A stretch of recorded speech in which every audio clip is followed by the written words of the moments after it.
Golden Boy futures, buy or sell? We answer that next. Please like and subscribe. Help us hit 10,000 subscribers. Leave us a comment. Welcome, welcome, welcome. Welcome to another episode of Friday Check Hook. We're going to discuss the future of Golden Boy promotions. There's so much said about the decline of Golden Boy 5 years ago, 6, 7 years ago. It looked like it was going to run boxing for a long time, and then obviously with PBC and the lawsuit and everything, as well as problems, they made some poor racial comments, things like that. It's really hit a snag. It's often said it's really only Canelo. Let's look into that. Is it really only Canelo? And what does that look like? Just like any society that only collects money from those at the very top, or a church where there are only a few donors, ultimately it can't last. I get that, right? But is Golden Boy in that box, right? Is all of their money coming from one guy, Canelo Alvarez? If it is, Golden Boy can't survive long haul. Big picture wise, with just Canelo, they can't make it, right? Because once Canelo's done, they're done. Is that what Golden Boy is looking at? Regardless of how big and how young Canelo is, if it's just him, Golden Boy is in trouble moving forward. Let's confirm that Canelo is a megastar, like no other star in boxing. And he's still young. He's just 28 at this point, believe it or not. He has lots of big fights and a ton of money outstanding owed to him with the zone deal. So he's going to be with Golden Boy for the foreseeable future, and they're going to have that leg to stand on. I want to explain how big Canelo's star is. He did 350,000 pay-per-view sales when he was 23 against Alfredo Angulo. Think about that. He was 23 and fought a B-lister and did the same amount of pay-per-view buys as Wilder Fury. Canelo's star power is real. His drawing power is real. He's a name. He's a superstar. He is boxing's only pay-per-view star, and he no longer fights on pay-per-view. Amen. So he's the massive draw and name. But what does Golden Boy have outside of that? Anything? Nothing, right? Their future is bleak, right? Wrong. Dead wrong. I'm going to get to that. Right? Golden Boy is actually in fine shape. Really fine shape. With the deals they have with the zone and the talent they have. And I'm going to call it the three-headed monster of talent they have, because they really do. And it's in the right weight class and it's at the right time. Let's start with that, right? The most progressed is 154-pound WBO champion Jaime Munguia. Munguia is already kind of a star at just 22.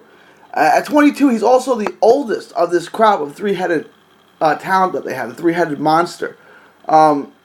It's their three-headed youth movement, their three-headed monster. I'm going to refer to it as that. But he's already, like I said, won the WBO 154-pound strap, which he will likely defend twice more this year before moving up to 160 in 2020. And then at 160, there's all those names and all the possibilities of the Daniel Jacobs, all those names, Billy Joe Saunders, Gennady Golovkin. There's I guess Saunders went up to 160, but there are a ton. Jamal Charlo, right? There are so many names for him to fight at 160, and he can be at 160 for the foreseeable future, making mega fights, and he can win some of those fights, right? So you have Jaime Munguia as a star, and he's only 22, so you can have him for another 12 years. 12 years from now, believe it or not, Munguia will only be 34. And I don't know how long he can make 154 and 160, but as long as he's there, he's a star. And all that star power at some point is going to culminate with him fighting Canelo Alvarez at 160. And that's the fight. That will be it'll be a Cinco de Mayo fight or a Mexican Independence Day fight. It will be a huge fight. And I'm not saying Munguia would win. I wouldn't pick him to win. I'd obviously pick him to lose, but he's a star. Right? And once you're a star, you're always a star. Look, Manny Pacquiao and Adrian Broner still do numbers. Why? Because they were stars, right? They're big names. Munguia is approaching that, and he's only 22. If you look at where other guys were, other big stars in the sport, they were not as far progressed in their namesake. We can talk about Munguia's skills, which he has, and his defensive flaws, which he has, right? There's a lot to like and a lot to pick apart when it comes to Munguia. But what I'm saying is, as a money-making star, he's it. And he's only going to get bigger. He's a lot of fun to watch. He's never in a boring fight. He's got knockout power. This guy is going to be a big-time draw, a big-time moneymaker for a long time coming. That's part one, okay? Part two, King Ryan Garcia. And again, what you think of his skill is not as important, right? The bottom line with Ryan Garcia is he's 20 years old, okay? For a 20-year-old, he's really far progressed in his career. If you don't think he's as good as the other superstar prospects, the other hotshot prospects, if you don't think he's as good as Teofimo Lopez, he's not. If you don't think he's as good as Shakur Stevenson, he's probably not. You don't think he's as good as Devin Haney? He's probably not. But Devin Haney's flawed too, right? Ryan Garcia is talented, okay? Ryan Garcia will be a world champ at some point. He'll probably be a multi-time world champ. He may win titles in multi-divisions. He'll be a star in the sport, right? And they'll matchmake him wisely. They'll put him in the right fights, and they will get him straps. Will they have to manufacture him a belt, get him a vacant belt or something like that? Yeah, probably. Because he's not... I don't think he's ready for big time. But it doesn't matter, right? If you get him belts and you move him up and you match him correctly, you put him with the right opposition to make him look like a star, everything else he has the personality, right? He's got the Hollywood movie star good look. He's got a fan base. He's got a huge following. He's a really personable guy. Ryan Garcia is going to be a star in the sport. A, because he's got really good talent. Now, we can debate that talent. Again, I'm not usually high on Ryan Garcia like I am on Teofimo Lopez or the guy we'll get to next. But he's definitely a good fighter. At 20, he's really good. He's really progressed at 20. He's really fine-tuned at 20. Now, he can get better, and he'll have to get better. Like, he was calling out Tank Davis. Don't do that. Don't do that. Even though that fight will probably get made at some point in the future, that's a huge fight. There are so many big fights for him to make. Ryan Garcia's name will be attached to big money fights for years to come. Again, he's 20. He's got 15 years left of making money. Golden Boy is in fine shape. They have Jaime Munguia and they have Ryan Garcia. They will match him correctly. They will get him straps. They will get him paid. He will have a lucrative career in boxing. The third part of the three-headed monster, Virgil Ortiz Jr. If King Rye was supposed to be their mega prospect, their top, most elite, most untouchable prospect, their blue chip prospect, who is going to blow everybody out, and that hasn't worked out, well, Virgil Ortiz has. Okay, Virgil Ortiz, super young, still 20-year-old protege that could be a world champ by the end of the year. It's going to be tough with the 140-pound tournament going on, but it's certainly realistic to think Virgil Ortiz will be a world champion. He's got a fight with Hooker. Both guys are from Dallas. They go back and forth. That fight could get made on the zone by the end of the year. Now, if he wins, is another story. I think Maurice Hooker is an excellent fighter. I think Virgil Ortiz is an excellent fighter. It's just, will he be ready for Hooker by this year? You know what I'm saying? That's going to be up to his team and Golden Boy and everyone else to decide that. But that fight could get made. And Virgil Ortiz could be a world champion, a 20-year-old world champion. That's how good this kid is, right? We call him 3D Boxing, Prospect of the Year for 2018. One of our top prospects who could skip contender status and go right from prospect to world champion. He's that good. He's a long, rangy, hard-hitting, power punching, come forward, seek and destroy Mexican fighter, right? But there's more skill. He's not just seek and destroy. He's long and rangy. He can box from the outside, and then he can beat you to death on the inside. Offensively, this kid is as good as they come. If he can stay at 140, could you imagine, right? They say Teofimo was going to go up to 140 in the near future. And I don't know how long Virgil Ortiz can make 140. He's one of the biggest 140 pounders I'd ever seen. But could you imagine a collision course between Teofimo Lopez and Virgil Ortiz?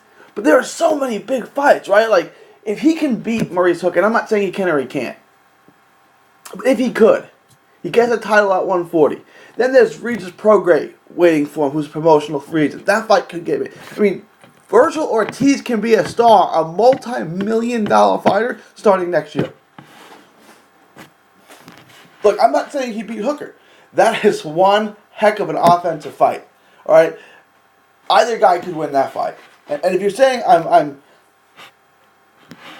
too far along, that I'm too much on the boat of Virgil Ortiz, go watch him, and then tell me what his flaws are offensively, please. You know, we can have there's that fight, right? I was talking to MCR Net Radio, Mixed Combat Radio, with the UK host Robbie Hearns, talking about him fighting Josh Taylor. You know, these are mega fights that they can make. Like, he could be fighting Josh Taylor at Wembley Stadium next year if he can beat Hooker, and that's not out of the question. Right, I'm suggesting that Ortiz takes 2 more fights this year and then fights Hooker in November, December, and beats him. Again, it's probably not the most likely thing to happen. It's certainly not out of the question. It's certainly in the realm of possibility. And then after that, forget it. You know what I'm saying? Golden Boy knows how to make a star. They do. And as long as he can stay at 140, there's names there. And as soon as he can't stay at 140 anymore, he's at 147. You progress him along, and then you put him at 147, and then you have all those huge fights. You have all the PBC stable. You have Terrence. You have all those big, huge names, and then you make him a star at 147. And he's 20 years old, so you have him for 15 more years. I mean, think about that. You have Virgil Ortiz, Ryan Garcia, Jaime Munguia for 10, 12, 15 more years, and Canelo's still only 28. So you have another generation you have probably 5 years, 6 years left with Canelo, right? Maybe 7. Let's say they all fight till they're 35 years. 7 years left with Canelo, 13 years left with Jaime Munguia, and 15 more years with Virgil Ortiz and Ryan Garcia. That means my boys who are 3 and 4, by the time they you know what I'm saying? When they're in high school, these guys will still be with Golden Boy, possibly, right? They'll still be relevant. They'll still be fighting. They'll still be world championship level. Golden Boy is in great shape. Yes, they need a deeper stable, right? They do. They absolutely need a deeper stable. But they have 3 guys who can carry it, who can make multi-million-dollar fights for the next decade and a half. Think about that. Those 3 guys can, and that other people will sign. They'll have time to rebuild. But while they're rebuilding, they have their star power. They absolutely have their star power. And again, I think the skill set of Virgil Ortiz and the drawing power, he's got Texas behind him. Texas loves to support Texas. They'll come out. He's got Robert Garcia training him. He's in great shape.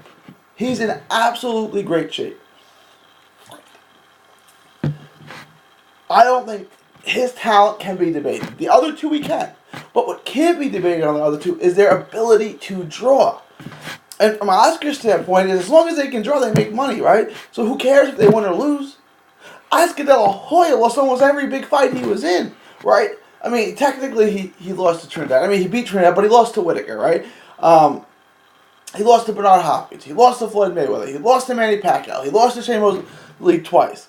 Did it ever affect his bottom line? No, he was the biggest draw of that time. He was the biggest draw ever, maybe, until Floyd came along. So the fact that he lost didn't matter. Once a star, always a star. Especially if you're fighting the best. And these guys don't seem scared to fight the best.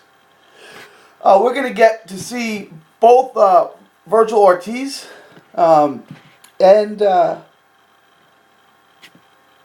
Ryan Garcia soon. Apparently we're going to get to see Virgil Ortiz on the Canelo Jacobs undercard, which is fantastic. Put him in front of all those people. Let them really take him. Let him fight in May. Bring him back August. Bring him back in August, and then bring him back in November, December against Mo Hooker. That's a perfect plan for him. And we're going to get to see Ryan Garcia again. I think Ryan Garcia is not quite ready to be moved up that quickly, right? But it's not long. Another 2-3 years, I think he's going to be at a world championship level. So he's fighting Jose Lopez of Puerto Rico, a tough contender. it won't be an easy fight, but like De La Hoya says, these are the fights he has to win and has to look good. So let's gauge Garcia again. But again, Garcia is 20 years old and he's already headlining cards. He's a star. Whatever you think of his skill, he's a star. He's a moneymaker. Like it's the same thing, Adrian Broner. Whatever you want to think of Adrian Broner, he sells tickets, right? He sells pay-per-views. People tune in to watch him. Golden Boy's got a plethora of stars now that can carry them as they rebuild as they rebuild the company and create more world champions. But let me know what you guys think. I was just looking at Golden Boy's roster today. It's like it looks pretty good, and people think they're dying. I think they're going to be just fine. I think with just those three names, plus Canelo, you've bought yourself plenty of time to rebuild. And you have three superstars in the making. Leave your thoughts, comments. Let me know what you think. For Friday Check Hook, from Texas to the world, this is 3D Boxing signing off, saying thank you and God bless. Enjoy 3D Boxing vlog videos? Show us some love by clicking the like button. Don't miss a tweet, post, story, or video. 3dboxingvlog.com is also on Facebook, Twitter, and Instagram. Hit the subscribe button now to stay inside the ring.